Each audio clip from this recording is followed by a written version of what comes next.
Welcome back. In this video, I want to talk about what's causing the prices in Red Deer's real estate market to increase so much. Now, the topic and where I kind of got the idea for this was a client of mine this weekend had reached out to me and just asked that very simple question as to, hey, can you just give me a quick breakdown as to why prices are going up so much in Red Deer? And so I thought there's an opportunity here where some people also might be wondering the same thing. And I wanted to take this time just to kind of explain at least my thoughts and my opinion on this. And you may get a different opinion from other people, from different resources, but at least this is kind of my take on why we're seeing the market so hot and the prices climbing so much within Central Alberta and Red Deer. If you are watching this from outside of our province and city, this may not apply obviously to your market, and it may be very different. And so if it is, I'd love to hear it in the comments and tell me what's going on in your spots, and we can chat about that, as I'm always interested in kind of learning more of what's happening within other markets across the country. But essentially in Red Deer, we're dealing with what is a seller's market. And I'm sure if you're local from this area, you've come across that term lately. And essentially, a seller's market simply means the demand is outpacing the supply. More buyers are looking to purchase than there are homes available for sale. In turn, this is creating competition, and that's where we're starting to see a lot of multiple offers. And not every home, but I would say with most of the homes within certain price points in this city, sort of up to that maybe 550 is having that strong competition. And a lot of these homes are ending up in those competitive multiple offer situations, or at least that's what we are seeing sort of across Central Alberta at this time.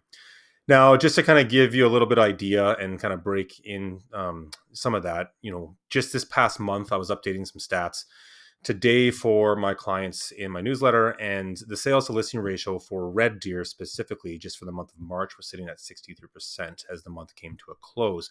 So just to kind of give you some perspective, a sales ratio above 30% would be considered a seller's market. And between that 20 and 30 is more of a balanced market, and below 20% would be considered a buyer's market.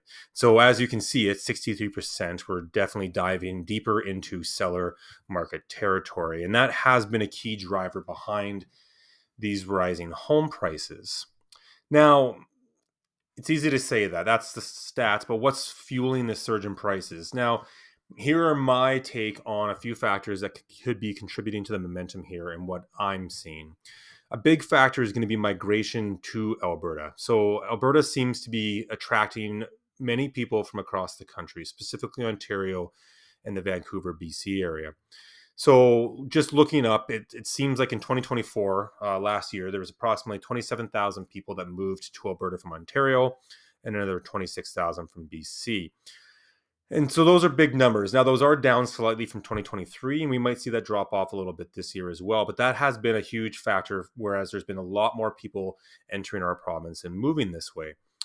So it seems many are drawn by lifestyle, cost of living, and job opportunities that have presented themselves. And those people are bringing strong buying power with them, especially if they're coming from the GTA and the Vancouver area, where our prices, despite being high for us locals, definitely seem like really good deals and prices from the prices that they're used to seeing back home. Another factor that I'm noticing is many locals are staying put. And so Red Deerians and citizens from Central Alberta are not really moving locally within. And there's a couple reasons for that. One, I think, is going to be low mortgage rates. So back through COVID, there was a lot of homeowners that locked in at the lower rates when either they bought new properties, as we did see a big drive during COVID where people were changing their home situation. If all of a sudden they had to start working from home and spending more time from home, that was a big factor. Got a new mortgage, and then they were getting those really attractive rates. And then potentially some people were just refinancing back then, maybe to kind of cushion the blow through COVID and get through it. So now what we're seeing is those rates are a lot lower. And if you look at what rates are, not so bad now, but even what they were a year or two ago, it didn't make sense, even with prices being good, for that person to go from that really ultra low rate into that higher rate that wasn't going to make things as easy for them.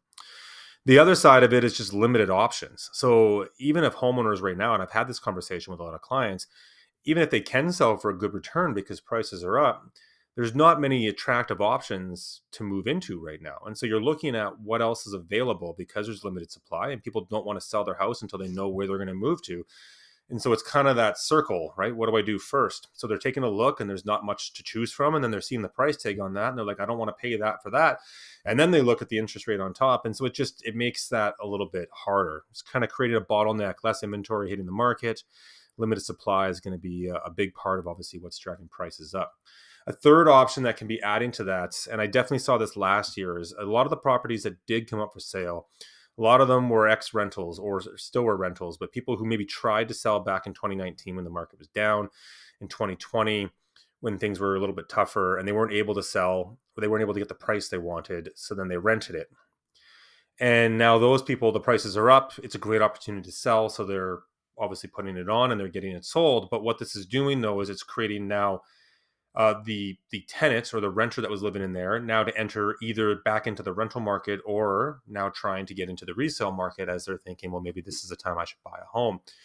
And so that's causing kind of a double whammy where you're getting more competition in the resale market, but you're also getting competition into the rental market. Excuse me. Where that is also very, very tight, and there's limited supply in that rental market, and we're seeing rental prices driving back up as well. So now, just kind of giving you an idea, sort of like Red Deer for last month, our months of inventory was sitting at 1.58. And so that shows how strong that demand is that essentially every sort of 45 days, we're pretty much selling all the available homes in the market. As of Monday, we were looking at about 230 total active homes in the market, which is the most we've seen so far in 2025 this year. It's April 2nd today when I'm recording this. So that just kind of gives you an idea of sort of where that market is. Back in 2019, I think July, we sort of peaked, if I recall, the highest that I had seen, and it may have been up or down or up slightly from that, was about 950 active listings in mid-July 2019. So that's now showing where the extreme was the other way. And so when we're dealing with 230 total homes for sale, total properties, let's say, because it could be anything, whether it's in a condo or a townhome, mobile home, etc., in our market, in our city, obviously keeps things really competitive and tough for buyers out there. So in Central Alberta wise, Red Deer is obviously currently leading in active listings, conditional sales, as well as monthly sales. There does seem to be a bit more activity in Sylvan Lake, and actually the town of Blackfalds was quite strong last year and is doing quite strong this year. But overall, we're seeing prices increase across the board through Central Alberta, driven by low supply, high demand, and that strong buyer competition. So I hope this maybe just kind of helps explain what's going on in Red Deer and Central Alberta, sort of early 2025, and my take on why we're seeing that demand and prices obviously increasing as it goes. Thanks for watching, and have a great rest of your week.